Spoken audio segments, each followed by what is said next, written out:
अस्सलाम वालेकुम नाज़रीन, मैं हूं इसरार अहमद। नाज़रीन, इस वक्त पूरे खित्ते के अंदर एक नई जंग शुरू होने वाली है। आप सब लोग हैरान होंगे कि ये कौन सी ऐसी जंग शुरू होने वाली है।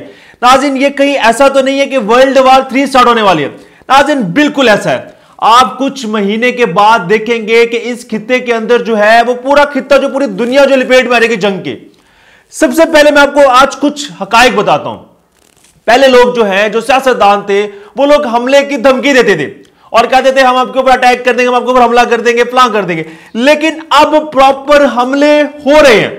कहीं आप लोग ये सोच रहे हो ऐसा तो नहीं है कि फलस्तीन का मामला हुआ है। फलस्तीन का मामला जो है ये दरअसल आपको भी पता है इस बात का कि सदियों से चलता आ रहा है। यहां पे मामला जो दरपेश आया है वो मामला आया है कि जो यूक्रेन है, जो रशिया की वॉर है, वो जो है ऐसी भयानक जंग होने वाली है। अब आप सब लोग हैरान हो जाएंगे। आप लोगों का पहला ये लोग सोच रहे होंगे कि 2 साल हो गए जंग शुरू हुई है, अभी तक वर्ल्ड वॉर क्यों स्टार्ट क्यों नहीं, अभी तक जंग क्यों नहीं शुरू हुई। नाज़रीन, पहले जितने भी जो यूरोपीय यूनियन के ममालिक थे वो सिर्फ इमदाद कर रहे थे यूक्रेन की। अब बाकायदा तौर पे फ्रांस के सदर ने, मैक्रोन ने यह ऐलान जंग कर दिया है कि अगर यूक्रेन जो है जंग हार रहा है तो हमें रशिया के अंदर नेटो फोर्सेस को उतार लेना चाहिए। नाज़रीन, ये अगर नेटो फोर्सेस को उतारते हैं तो रशिया क्या जंग नहीं करेगा? तो रशिया ने भी डेफिनेटली बात ऐलान किया है। रशिया ने कहा है कि आप हमारे साथ आएं और हम आपके साथ मिलकर जंग करते हैं। नाज़रीन, कहीं ऐसा तो नहीं है कि क्या अब ये जंग जो है फ्रांस और रशिया की जो आपस में शुरू होने वाली है? क्योंकि जब भी जंग शुरू होती है, जंग लफ्जी गोलाबारी के बाद स्टार्ट होती है। हिटलर जब जंग करता था जर्मनी के अंदर, तो हिटलर ये कहता था कि मैं सबसे पहले इस शहर पे हमला करूंगा, इस जगह पे हमला करूंगा। लेकिन जब ये फ्रांस ने बात रशिया को कही तो रशिया ने मुंह तोड़ जवाब दिया। नाज़रीन, आज हम आपके सामने कुछ फिगर्स रख सकते हैं, लेकिन जो मोस्ट इंपॉर्टेंट बात है वो ईरान की है। ईरान जो है मशरिक वस्ता में जो है, ईरान ने ऐसे ऐसे पेचीदा हालात पैदा कर दिए स्पेशली यूरोपीय यूनियन के लिए। यूरोपीय यूनियन और इजराइल जो है इस वक्त सीख पाओगे, वो ये लोग बार बार एक बात सोच रहे हैं कि कहीं ईरान जो है हमारे ऊपर न्यूक्लियर वॉर जो है जोहरी तवानाई का हमला ना कर दे। पहले ऐसा था कि जो इजराइल के लोग थे और इसके बाद यूरोपीय यूनियन थे, उन लोगों को पता था कि ईरान जो है ये न्यूक्लियर वॉर बना रहा है, ये सब लोगों को पता है। लेकिन ईरान ने एक और हिकमत अमली स्टार्ट की है।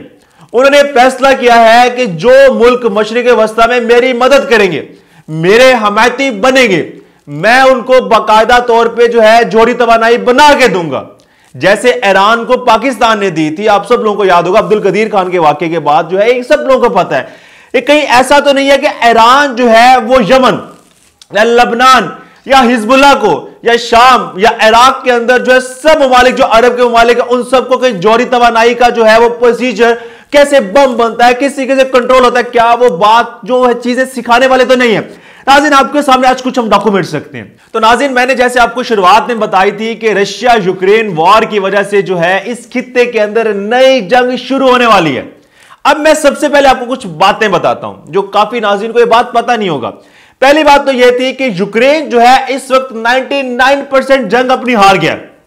बाकायदा तौर पे जो है अमेरिका है, यूरोपीय यूनियन है और इसके जितने भी इत्तेहादी हैं, वो सब लोग जो है वो हमले के लिए जो है असला दे रहे हैं कि आप किसी ना किसी तरीके से जो हमला करें। लेकिन अब बाकायदा अमेरिका ने यह ऐलान किया है कि हम आपको F-16 जहाज देंगे, आप रशिया के अंदर जाके हमला करें। लेकिन क्या आप लोगों को इस बात का पता है कि जो रूस और यूक्रेन की जो है इस वक्त इस खित्ते के अंदर जंग चल रही है, इस जंग के अंदर जो हालात हैं वो हालात किस नहज की तरफ जा रहे हैं? वो हालात एक्चुअल में मैं आपको नाज़रीन बताता हूं। जो रशिया है, रशिया ने जो है वो यूक्रेन पे जो है प्रॉपर हमले किए और यूक्रेन शहर के अंदर, कीव के अंदर जो है अभी तक जंग शुरू हुई है। ऐसा बिल्कुल भी नहीं है कि यूक्रेन जो है वो रशिया के अंदर जाके हमले करे। रशिया की जो फोर्सेस हैं वो बाकायदा यूक्रेन शहर के अंदर दाखिल हुई पड़ी हैं और वहां पे हमले कर रही हैं। यूक्रेन जो है अपना सिर्फ हिफाजती तदाबीर जैसे आप कह सकते हैं वो बचाने के लिए करे कि हमारे और ज्यादा जो है इलाके जो है पता ना कर ले कहीं। रशिया जो है यूक्रेन पे जो हमले कर रहा है वो यूक्रेन के शहर में कर रहा है। यूक्रेन कहीं ऐसा तो नहीं है कि रशिया के ऊपर हमले कर रहा है, ऐसा बिल्कुल भी नहीं है। अब अमेरिका ने यह पॉलिसी अपनाई है और यह बात बताई है कि हम आपको जो है वो F-16 जहाज देते हैं और F-16 जहाज देने के बाद आप इजीली रशिया पे स्ट्राइक कर सकते हैं। यानी स्ट्राइक से मुराद यहां पे ये है कि अभी जो रशिया की जो फोर्सेस है वो तो यूक्रेन में है, अब वहां पे हमले कर रहे हैं, वहां पे कैसे रशिया तक पहुंचेंगे? डेफिनेटली बात है इसका एक ही प्रोसीजर है, वो प्रोसीजर ये है कि एटमी पावर तो हमारे पास है नहीं, हम यहां पे ये फॉर्मूला यूज करेंगे कि इनको जहाज देंगे और ये जाके रशिया के अंदर हमले करेंगे। आज इन हमला करना क्या इतना आसान है? बाकायदा रूस ने ये ऐलान जंग की क्या कहा है, उन्होंने कहा है कि आप हमला करके देखें तो सही, हम आपको बताएंगे। लेकिन आज जब ये बात जो है आवाज अल्फाज चुनाव और इस डिबेट मीडिया टॉक की तरफ तो थी, लेकिन बात यह आती है कि हमला कौन करने वाला है। यहां पे सवाल यह आता है कि जो फ्रांस के प्रेसिडेंट है उन्होंने बाकायदा ऐलान कर दिया। उन्होंने कहा है कि हम रशिया को जो है वो मुंह तोड़ जवाब देंगे। और मुंह तोड़ जवाब कैसे दिया जाएगा? वो मुंह तोड़ जवाब इस वजह से दिया जाएगा, किसी ना किसी तरीके से हम जो है वो यूक्रेन को जंग से बचा ले, यूक्रेन को हराने, जो यूक्रेन हार रहा है उसको खत्म करने के लिए यूक्रेन का कैसा ना हो कि सफर से नाम मिटा दीजिए, हम अब रशिया के ऊपर हमला कर देते हैं। जब ये बात मैक्रोन ने, जो फ्रांस के प्रेसिडेंट है, उन्होंने की, इसके बाद क्या फिक्स हुआ? नेटो फोर्सेस और यूरोपीय यूनियन ने अपने हाथ खड़े कर लिए। उन्होंने कहा भाई नहीं, ये जो है फ्रांस के सदर का अपना बयान था, हम बिल्कुल भी जंग नहीं करने वाले, ना ही हमारा मूड है हम जंग करने का, ना ही हम जंग करना चाहते हैं। जब उन्होंने अपने हाथ खड़े किए तो इसके बाद बाकायदा फ्रांस के सदर से पूछा गया, उन्होंने कहा कि मैंने तो एक बयान दिया था, क्योंकि रशिया ने फैसला किया है कि अगर एक नेटो का सिपाही भी जो है हमारी बाउंड्री के करीब आ गया ना, तो हम ऐलान जंग जो है वो बगावत ऐसा होगा कि वो प्रॉपर भी जंग होगी, वो ऐसा नहीं होगा कि हम जंग नहीं करेंगे। लेकिन नाज़रीन यहां पे मामला क्या आ रहा है, मामला कैसे जो है मैं आपको बताता हूं नाज़रीन। फ्रांस जो है, अगर आप इसकी तारीख उठा के देखें, हिस्ट्री के अंदर बताया जाता है कि फ्रांस ने हमेशा हर खित्ते में लड़ाई की है। अभी मुसलमानों के साथ मामला था, अल्लाह के नबी रसूल सल्लल्लाहु अलैहि वसल्लम के खिलाफ हुर्मत रसूल पे जो ये हरकतें करते हैं, ये बड़ी ज्यादती वाली बात है। इमरान खान ने जो है बड़ी बात अक़वाम मुत्तहिदा में जाके बताई थी। लेकिन देखिए फ्रांस की जो हिस्ट्री तारीख, जैसे मैंने अभी स्टार्ट में बताई है कि वो मामला फ्रांस क्या करता है, फ्रांस हमेशा से करता है कि किसी ना किसी तरीके से जो है वो जंग में रहे, क्योंकि उस वक्त वो खित्ता ऐसा है। पहले ये जो है फ्रांस जो है मुसलमानों के कब्जे में था, आप लोगों को तारीख अगर पता हो। लेकिन एक्चुअल में यहां पे फ्रांस इस वक्त जो है मेन बात, वो रशिया के साथ चाहता है कि किसी तरीके से जंग हो जाए। वो चाहता है कि नेटो फोर्सेस जो है वो हमला कर दें, वो ये बात चाहते हैं कि अमेरिका भी हमला कर दे, यूरोपीय यूनियन भी हमले कर दे, यूके भी हमले कर दे। लेकिन जो एक्चुअल में कहानी आ रही है, वो कहानी यहां पे ये आ रही है कि अगर हमला कर देते हैं तो इसके बाद आफ्टर इफेक्ट्स क्या होंगे? आफ्टर इफेक्ट सिर्फ ये होंगे कि इस वक्त पूरी दुनिया में फिर वॉर छिड़ जाएगी। ऐसा हरगिज नहीं होगा कि यूक्रेन के मामले के बाद जो रशिया बिल्कुल खामोश बैठा रहेगा। लेकिन नाज़रीन जो सबसे बड़ी बात है वो बात यह है कि रशिया के ऊपर जो है कितनी सैंक्शन लगी हैं। रशिया ने जब जंग स्टार्ट की थी तो रशिया के ऊपर बहुत ज़्यादा हमले हुए, रशिया के ऊपर स्पेशली उनके पैसे जब्त कर लिए गए, लेकिन वो फिर भी नहीं हार मानी। आज 2 साल हो गए जंग इस खित्ते में फैली हुई। जो मैक्रोन का बयान है ये अपने पांव पे खुद ही खड़ा नहीं हो पाया, और बाद में यूरोपीय यूनियन और अमेरिका के साथ ही सब लोगों ने इनकार कर दिया। उन्होंने कहा कि अगर हम यहां पे जाएंगे तो जंग फौरन जो है वो ऐलान जंग और बगावत हो जाएगी। लेकिन नाज़रीन जो रशिया ने कब्जा किया हुआ है यूक्रेन जो कुछ इलाके हैं, क्योंकि एक्चुअल में जब सोवियत यूनियन टूटी थी, एक्चुअल में रशिया के साथ रूस एक जो था वो प्रॉपर इन्हीं की बाउंड्री में लोग थे।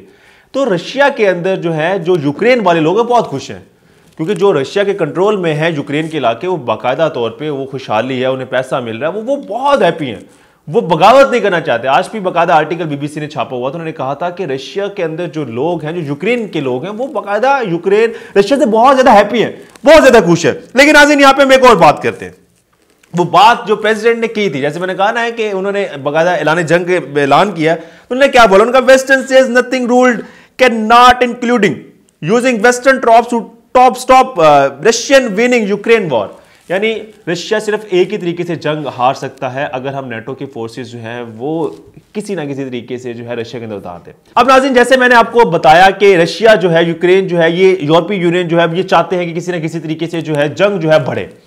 लेकिन रशिया ने जो है वो एक बड़ा कंट्रोल संभाला है। वो स्पेशली जो इजराइल के लोग हैं, जो स्पेशली जो इजराइल पे जो है, इजराइल हमले कर रहा है फलस्तीन के ऊपर, उनको किस तरीके से कंट्रोल किया जाएगा? उनको कंट्रोल करने के लिए एक हिकमत अमली यूज की है। अब वो हिकमत अमली ये यूज की है कि यमन के अंदर जो है रशिया प्रॉपर तौर पे जो है वो अपने जंगी हथियार दे रहा है। अब जंगी हथियार इस वजह से दे रहा है कि किसी ना किसी तरीके से जो है जंग जो है ये लोग मुसलमान जीते। अब अमेरिका इस बात से बड़ा खफा है। अमेरिका को कोई भी पता बात चलती है तो अमेरिका फौरन जो है वो पाबंदियां लगाना शुरू कर देता है। लेकिन अमेरिका की हमें एक बात समझ नहीं आती, वो बात दरअसल ये है कि जब यूक्रेन के अंदर जंग चल रही है और रशिया जो है बाकायदा तौर पे आपस में, इनकी दोनों की आपस में जंग शुरू हुई है, वाई अमेरिका क्यों जो है वो अपने असले देता है यूक्रेन को, क्यों यूरोपीय यूनियन जो है वो देता है। अगर अमेरिका देगा किसी को हमले तो वो जो है एक प्रॉपर जो है बताया जाएगा कि जी मीडिया के अंदर कि उनकी मदद के लिए किया जा रहा है। अगर कोई और मुल्क मुसलमानों को देता, कह देता टेररिस्ट है। ओ भाई, ये कैसी कमजोरी का मुजाहिरा है कि अगर कोई और मुल्क देता है तो वो टेररिस्ट हो जाते हैं, आप देते हैं तो वो जो है कोई टेररिस्ट नहीं होता। ये कॉमन सेंस वाली बात है। ये यहां पे सवाल ये आता है कि बाकायदा तौर पर रशिया ने अल्लाह जंग किया है कि हम इनकी मदद करेंगे। इजराइल बार बार एक बात का ऐलान भी कर रहा है, ये बात कह रहा है बार बार कि हमें चाइना और रशिया के जो है वो असले दिए जा रहे हैं फलस्तीनियों को, ये फलस्तीनी जो है ये हमला कर रहे हैं। लेकिन नाज़रीन, जो सबसे मेन बड़ी बात है वो बात ये है कि स्पेशली ईरान जो है इस वक्त मशरिक़ वस्ता में एक वो मुल्क है जो जंग को आप ये समझ लें कि प्रॉपर अच्छे तरीके से छेड़ सकता है। इसकी रीज़न ये है, इसकी जो मेन बात है वो ईरान के जो एटमी पावर हैं वो ये बताया जा रहा है कि ईरान कहीं ऐसा तो नहीं है कि यमन को दे दे, कहीं ऐसा तो नहीं है कि लेबनान को दे दे।